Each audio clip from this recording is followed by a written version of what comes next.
Diclofenac একটি non-steroidal anti inflammatory drug. এটি মূলত শরীরের হালকা থেকে মাঝারি ব্যথা নির্মূল, ব্যথা উপশম এবং প্রদাহ কমায়। কোনো কারণে সৃষ্ট ফোলা বা প্রদাহ ও ব্যথায়, মাইগ্রেনের ব্যথায়, মেয়েদের মাসিকের ব্যথায়, দাঁত ব্যথায়, নাক কান ও গলা সংক্রান্ত যে কোনো ধরনের ব্যথা ও প্রদাহে, কিডনিতে এবং পিত্তথলিতে পাথর, গাউট, জয়েন্টের ব্যথা, সার্জারি পরবর্তী ব্যথা, রিউমেটয়েড আর্থ্রাইটিস, অস্টিওআর্থ্রাইটিস, অ্যানকোলাইসিস স্পন্ডালাইসিস বা মেরুদণ্ডের প্রদাহ সহ ইত্যাদি ক্ষণস্থায়ী ও দীর্ঘস্থায়ী এবং অসহনীয় ব্যথার চিকিৎসার জন্য ডাইক্লোফেনাক ব্যবহার হয়ে থাকে।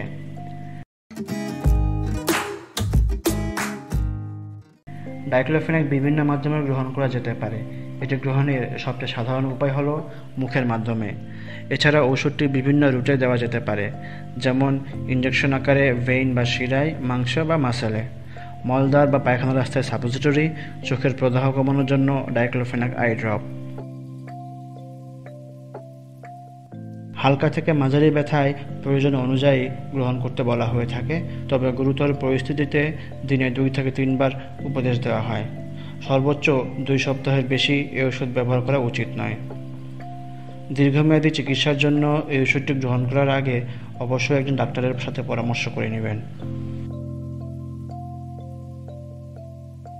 এটি হার্ট অ্যাটাক, স্ট্রোক এবং আলসার বা রক্তপাতের মতো পেটের সমস্যাগুলোর ঝুঁকি বাড়িয়ে তুলতে পারে।